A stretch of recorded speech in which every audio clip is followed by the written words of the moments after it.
Bismillahirrahmanirrahim. Assalamualaikum warahmatullahi wabarakatuh. Alhamdulillah, salatu wassalamu ala rasulillah wa ala alihi wa ashabihi wa man wala, amma ba'd. Tulab wa talibat MQW kelas 7 yang dimuliakan Allah subhanahu wa ta'ala. Alhamdulillah, pada kesempatan kali ini kita bisa menyambung kembali pelajaran kita ya, dengan langsung saja ya materi di pelajaran 21, lanjutan bab tafsir tauhid dan syahadat la ilaha illallah. Nah, jadi masih kelanjutan dari pembahasan kemarin. Tujuan dari pembelajaran kita di bab ini, yang pertama, murid dapat menyebutkan hukum orang yang mengucapkan la ilaha illallah tapi tidak mau mengamalkan konsekuensi dari kalimat ini. Lalu yang kedua, murid dapat menerangkan pengaruh dari mengucapkan kalimat ini, kalimat la ilaha illallah ini. Lalu yang ketiga, murid dapat membedakan balasan bagi orang yang mengucapkan la ilaha illallah dengan jujur dengan orang yang mengucapkannya dengan dusta. Bagaimana nanti ya pembalasannya. Nah, fis sahihi anin Nabi sallallahu alaihi wasallam, dalam sahih dari Nabi sallallahu alaihi wasallam, annahu qala, bahwa Nabi mengatakan, kurung buka, man qala la ilaha illallah, siapa yang berkata, siapa yang mengucapkan la ilaha illallah wa kafara bima yu'badu min dunillah, dan dia kufur terhadap apa yang disembah selain Allah, haruma maluhu wa damuhu wa hisabuhu 'ala Allah azza wa jalla, maka haram hartanya, haram darahnya. Maksudnya apa? Lihat kosakata haruma maluhu wa damuhu, diharamkan harta dan darah, yaitu dilarang mengambil hartanya dan dilarang untuk dialirkan darahnya. Jadi dia dilarang untuk dibunuh ya. Nah, di dalam hukum Islam ya, nanti tentunya apa? Perinciannya panjang ya. Wa hisabuhu 'ala Allah, maksudnya dan perhitungannya terserah Allah, yaitu sesungguhnya Allah yang mengurusi hisab orang yang mengucapkan kalimat la ilaha illallah ini. Dan Allah lah yang memberi balasan sesuai dengan niat dan keyakinan serta amalan orang yang mengucapkan la ilaha illallah ini ya.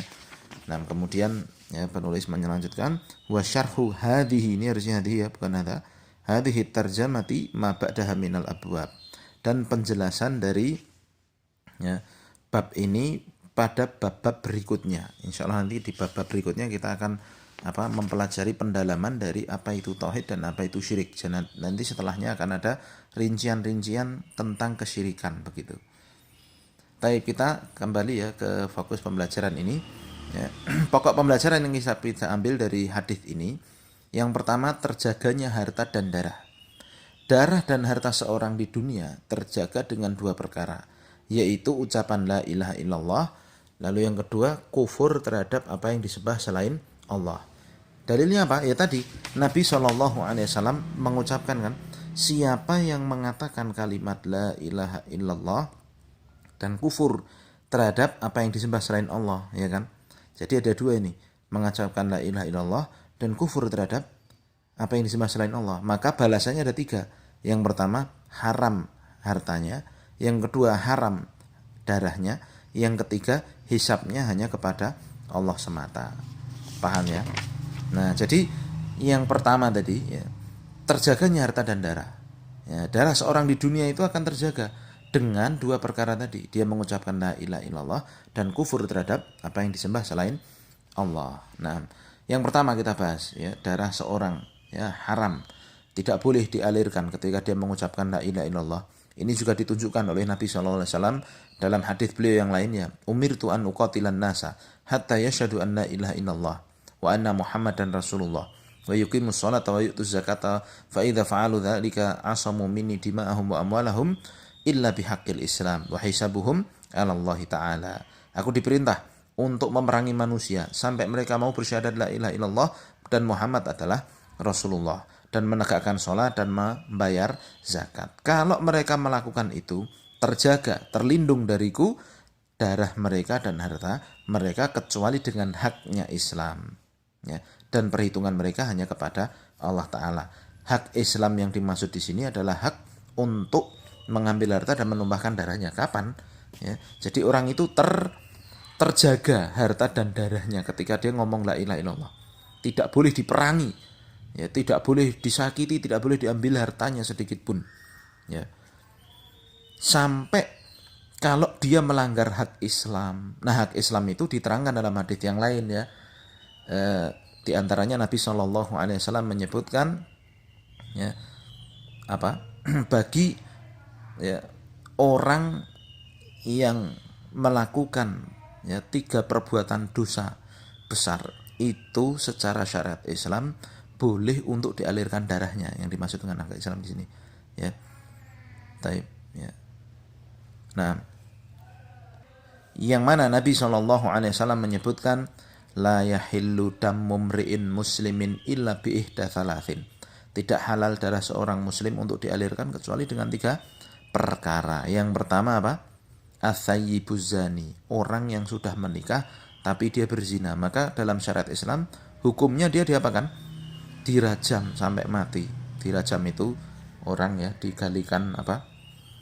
Digalikan tanah sampai tubuhnya dipendam separuh begitu, lalu kelihatan separuh atas badannya, lalu dia dilempari dengan batu yang tidak terlalu besar dan tidak terlalu kecil sampai dia mati ya, agar dia merasakan ya sakitnya hukuman di dunia ya, bagi orang yang melakukan perbuatan dosa yang sangat besar yaitu perzinahan ya. Jadi hak Islam ya untuk boleh ya mengalirkan darah orang yang mengucapkan la ilaha illallah itu yang pertama jika ada orang ya yang berzina maka hukumnya dirajam itu. Lalu yang kedua an-nafsu bin nafsi, orang yang membunuh orang lain, maka dalam syariat Islam hukumnya dia apakan? Iya dibalas, dibunuh, kisos ya. Kalau itu terjadi aman negaranya, tidak seperti negara kita ini yang qadarullah ya belum melaksanakan syariat Islam secara menyeluruh.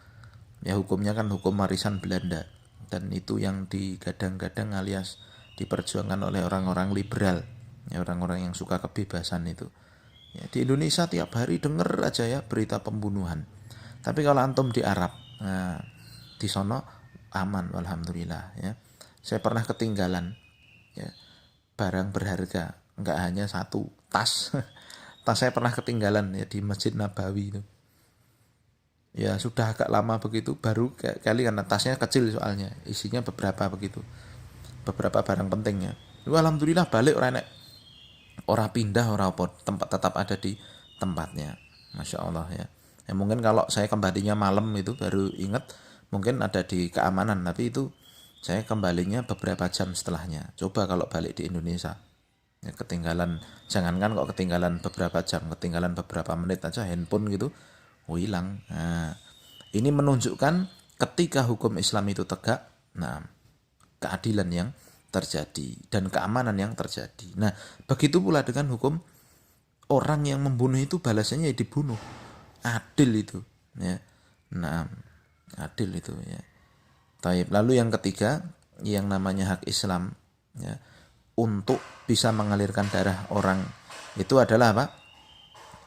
At-tariqu lidinihi al-mufariqu lil jamaah, orang yang murtad, yang keluar dari Islam. Itu dalam syariat Islam ya dihukum juga untuk dipenggal kepalanya. Ya bukan kemudian kita ngomong ngerimen ini agama Islam ini ya. Tetapi emang itulah aturan Allah Subhanahu wa taala bagi kebaikan seluruh makhluknya. Ya. Contoh ya 3 perkara tadi. Yang pertama zina, yang kedua membunuh, yang ketiga apa? Keluar dari agama Islam. Ya, coba kalau tidak diterapkan, tidak ditegakkan, yang terjadi kan merajalela itu. Di Indonesia itu waliyadzubillah ya. Yang namanya orang pacaran itu biasa, yang namanya orang ya seperti itulah ya. Mengerikan. Makanya kita selalu generasi muda ya, antum ya harus menyadari bahwa semua perbuatan itu memiliki konsekuensi di dunia dan di akhirat. Ada pertanggungjawaban dunia, ada pertanggungjawaban akhirat. Kalau orang berzina, orang membunuh, orang murtad dalam syariat Islam, di dunia dia dialirkan darahnya, dibunuh dia. Nah, dengan cara masing-masing tadi, agar tegak keadilan, agar aman dunia itu dan kebaikan bagi semua makhluk ya. Yang kedua, kalau orang membunuh nggak balas dibunuh ya merajalela pembunuhan kan. Yang ketiga, orang keluar dari Islam seenaknya ya, nanti tidak ada harga dirinya. Maka agama Islam ya itu sangat menjaga ya, sangat menjaga sekali apa keamanan, ketentraman ya, dan juga kehormatan. Dan inti dari itu adalah ucapan la ilaha illallah, dipahami ya. Nah, semoga kita bisa menjadi orang yang bisa melakukan kalimat, melaksanakan konsekuensi ya kalimat la ilaha illallah ini dalam kehidupan kita. Nah, jadi yang pertama, haram darahnya, haram hartanya ketika dia mengucapkan la ilaha illallah. Lalu yang kedua, kufur terhadap apa yang disembah selain Allah. Sehingga siapa yang menyembah selain Allah tapi tidak mengkufuri sesembahan selain Allah, maka tidak bermanfaat ucapan la ilaha illallahnya. Contoh, orang beribadah pada Allah tapi tidak meyakini bahwa peribadahan pada kuburan itu perkara yang batil. Maka seperti ini kalimat la ilaha illallahnya tidak bermanfaat. Paham? Artinya begini, contohnya si A, ya, dia mengaku Islam, dia ngomong la ilaha illallah, tapi di sisi lain dia itu suka dan dia mendukung orang yang berdoa kepada kuburan. Saya katakan ya, orang berdoa pada kuburan. Jadi kalau kita ke kuburan, ziarah kubur, terus mendoakan orang yang ada di kuburan supaya dapat ampunan, itu boleh. Ya Allah, ini adalah kuburan kakekku misalkan. Ya Allah, ampunilah kakekku. Ya Allah, berikanlah rahmat pada kakekku di alam kubur. Ya, berikanlah kakekku keamanan dari siksa kubur. Misalkan kita mendoakan begitu boleh. Tetapi yang tidak boleh itu meminta kepada si penghuni kubur, Mbah, aku njaluk rezeki, Mbah. Mbah, aku mau ujian, Mbah, doain aku. Nah, yang kedua ini yang dilarang, meminta berdoa kepada penghuni kubur. Wong masih hidup aja nggak bisa ngabulkan, apalagi sudah mati. Nah, kalau contoh ini ya, ada orang satu sisi dia mengucapkan la ilaha illallah, tapi sisi yang lain dia suka minta kepada penghuni kubur atau dia mendukung mendukung orang-orang yang meminta pada penghuni kubur itu, ini dia. Ini berpengaruh kepada kalimat la ilaha illallahnya. Sama saja dia itu tidak mengkufuri apa yang disembah selain Allah. Doa itu kan salah satu ibadah yang paling utama, ya enggak? Gimana dia ada orang doa kepada orang mati kok dia tidak apa-apa begitu? Berarti dia sama saja dengan membiarkan kesyirikan. Nah, ini yang perlu kita waspadai dalam diri kita ya. Terkadang kita ya tidak sadar ya meridhoi perbuatan-perbuatan kesyirikan. Nah, ini tidak boleh ya. Kata Nabi SAW ya, kita itu harus mengingkari kemunkaran ya. Man ra'a minkum munkaran falyughayyirhu biyadihi. Siapa yang melihat di antara kalian itu kemunkaran, maka rubahlah dengan tangannya. Fa illam yastati fa bilisani. Kalau tidak bisa dengan lisannya. Fa illam yastati fa biqalbihi. Kalau tidak bisa harus mengingkari dengan hatinya. Wa dzalika ataful iman. Itu adalah selemah-lemah iman. Jadi saya contohkan lagi contoh yang kedua. Contoh ada perayaan minta ndonga kirab kebo Kiai Slamet contoh misal di Solo. Ya kita tidak boleh. Kemudian wis rapopo to Kiai Slamet kan juga kebo sekti. Tidak boleh seperti itu. Ini kemunkaran besar. Allah disekutukan dengan kerbau. Kok kemudian kita wis rapopo. Ini berarti cinta kita kepada Allah diragukan kalau begitu. Maka kalau kita cinta kepada Allah, ya kita harus benci ketika Allah itu dihina. Dihina dengan disekutukan. Paham ya? Apalagi Allah dihina dengan disekutukan dengan kerbau. Loh itu kan budaya. Itu budaya tapi budaya kesyirikan. Kalau budayanya baik ya kita harus ikuti, tidak apa-apa. Tapi kalau budayanya kesyirikan, budayanya jelek ya tidak boleh diikuti. Contoh budaya baik orang Jawa itu misalkan harus basa Jawa. Berkata baik, tutur katanya kepada orang yang tua itu baik diikuti. Nah, jadi selama adat itu tidak menyelisihi syariat Islam boleh dilaksanakan. Pakai batik misalkan bagi laki-laki ya boleh aja. Ya, pakai songkok nasional, ya, pakai kopiah itu loh ya. Nah, itu boleh aja karena itu tidak menyelisihi syariat misalkan ya. Taib. Jadi yang menjadi syariat nah itu kita tidak lakukan karena ingatlah ya, di akhirat nanti tidak ada lagi itu pertanyaan, "Hei, kamu orang Indonesia apa orang Jawa apa orang iki ora enek." Yang jadi kita semua adalah hamba Allah Subhanahu wa taala yang harus mempertanggungjawabkan semua yang kita amalkan di dunia ini di hadapan Allah Subhanahu wa taala. Maka marilah ya kita lakukan ini. Kita mengucapkan la ilaha illallah dengan ikhlas, kita kufur dengan segala yang disembah selain Allah. Taib, lalu pokok pembelajaran yang terakhir yang kedua, menghukumi perkara batin hanya hak Allah saja.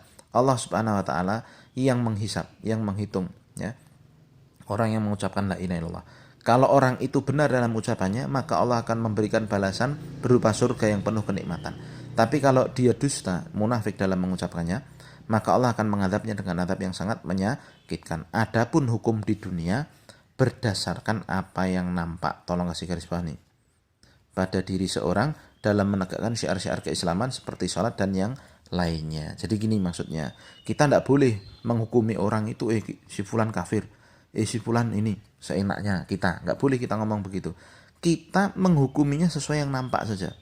Paham? Kalau dia nampaknya baik, dia rajin sholat, dia rajin puasa, dia rajin, ya sudah kita hukumi Islamnya baik, insya Allah. Paham? Tapi kalau dia wong Islam tapi kok jelek ini, ya kita hukumi, ya semoga dia dapat hidayah. Ya memang dia saat ini Islamnya masih jelek, tapi semoga dapat hidayah begitu. Paham ya? Jadi kita tidak boleh bermudah-mudahan mengatakan kafir terhadap orang yang telah mengatakan la ilaha illallah, karena yang tahu dia kafir ya atau tidak, ya ini yang menghukumi itu, yang menghukumi perkara yang tersembunyi itu adalah Allah. Tetapi kita di dunia melihat apa yang nampak saja. Kalau dia nampak Islamnya baik, ya kita hukumi dia baik. Tapi kalau nampak jelek, ya sudah kita katakan jelek, semoga dia taubat begitu. Paham ya? Nah, ya. Ini yang bisa kita bahas, dan evaluasinya tolong dikerjakan ya. Hanya ada berapa itu? Berapa soal ini ya? 3 soal ya. Nah, demikian kita akhiri dengan kafaratul majelis. Tolong tugas yang keduanya selain mengerjakan evaluasi ini, tolong dalil-dalilnya ini dihafalkan ya, dicicil nanti biar tidak mencicil. Nanti di ujian nanti kan pasti insya Allah kita tanya ya. Taib, demikian wabillahi taufik, subhanakallahumma wa bihamdika asyhadu an la ilaha illa anta astaghfiruka wa atubu ilaik. Assalamualaikum warahmatullahi wabarakatuh.